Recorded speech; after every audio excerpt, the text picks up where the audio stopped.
Another area where the White House has completely lost the thread, they continue to push puberty blockers for quote-unquote trans kids. According to the Washington Free Beacon, the Biden administration promoted the use of puberty blockers for transgender children by citing a study from an LGBT group funded in part by a manufacturer of the controversial drugs used in gender reassignment. In statements commemorating Transgender Day of Visibility, the White House and Department of Health and Human Services cited research from the Trevor Project to support the use of puberty blockers, hormone therapy, and sex reassignment procedures in children seeking to change genders. Two of the Trevor Project's donors, AbbVie and Allergan, make drugs and medical products used in the medical transition process.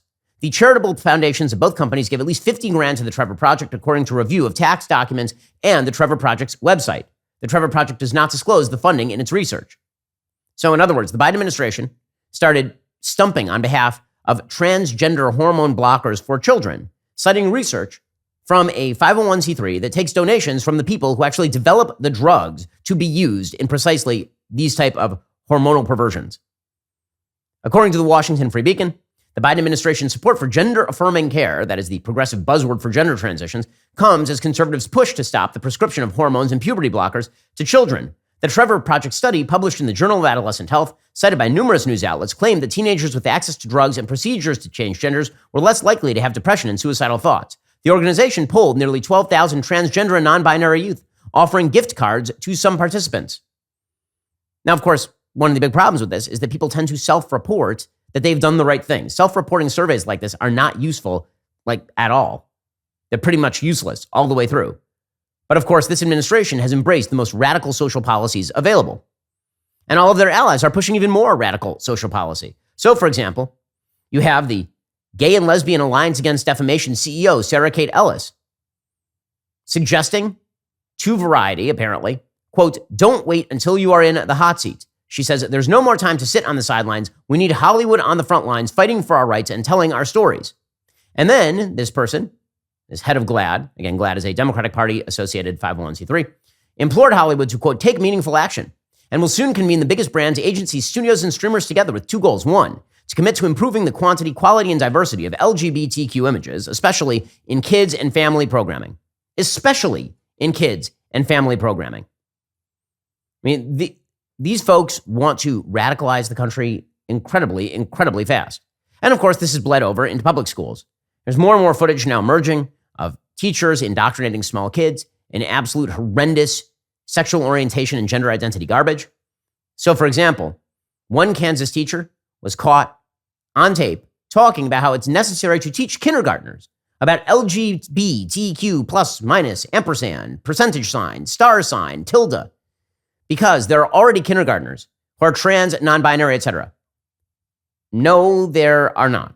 There may be kids suffering from gender dysphoria. That may be a thing.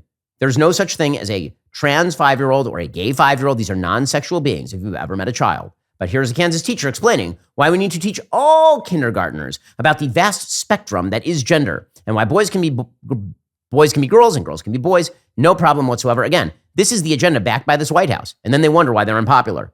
Here's one Kansas teacher talking about indoctrinating small kids. When they've been exposed to information, they're ready to learn about it, whether you think they are or not. And the research says that there is no age too young to talk about pretty much anything. If they know about it, they're ready to learn about it, right? So there is no, what we think is always age appropriate. It is if they don't know about it. If they haven't been exposed to it, then yeah, you can give them time to develop. But once they're exposed to it, and social media is going to do it, right? I know some kindergartners in this school with cell phones. Mine had a cell phone. And so they get access to information. They can learn quickly. The world is teaching them faster than probably you are. I mean, look at that bootstrapped argument right there. So the argument is the social media that we like is being used to indoctrinate kids. And that's a reason for us to indoctrinate the kids even further. And the more of this we can promulgate in society, the more your kids are going to come face to face with it. And the more they come face to face with it, the more we're going to have to answer their question. So if we can generate the question and force it into their sight, this also allows us to answer the questions as we see fit. And you, the parents, have nothing to say about it, because no matter what you think might be too young, it's not too young. According to this Kansas, again, this is not in California, Kansas school teacher. Or take Burlington, Vermont, where one teacher was talking about with a 7th grader, and a 7th grader discussed coming out in 5th grade with the help of the school guidance counselor. Now, fifth graders, that's kids who are like 11 years old, 10, 11 years old, coming out in fifth grade with the help of guidance counselors. And this is the kind of stuff that this White House is promoting. This is what they're promoting. This is why they oppose the Florida Parental Rights and Education Bill. Here is a Burlington, Vermont middle school talking about the indoctrination of small kids. Do you feel like young kids feel seen and supported as much in elementary school as they do in middle and high school? To answer that question, so I'm in middle school and I have a younger sibling in fourth grade, and not 100% sure what their pronouns are, but I went to the same elementary school and I felt pretty supported, and I actually, I came out in fifth grade with the help of my guidance counselor, and they were really supportive. They had we had a whole unit with the guidance counselor just teaching us about stuff. Don't worry, there's no indoctrination of children. Here's a seventh grader talking about how coming out in fifth grade with the help of the guidance counselor. And also, I have a fourth grade sibling who doesn't know what her pronouns are. Really well done, everyone. By the way, this is the same Burlington, Vermont school district that hosted a webinar in February of 2022 titled, Let's Talk About Gender Identity and Expression, in which they used what they call the gender unicorn to teach middle school students. Here's a little bit of the tape.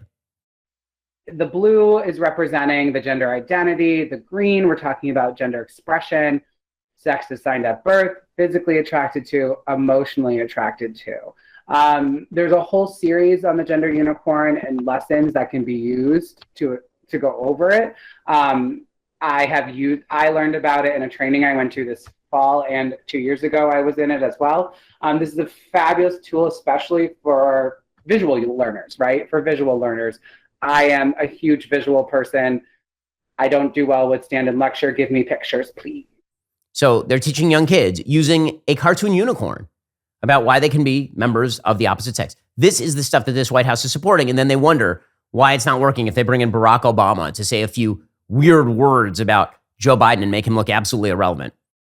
We're in a battle for the culture and for our values. Like and subscribe to help keep our videos on the front line of the fight and top of your feed.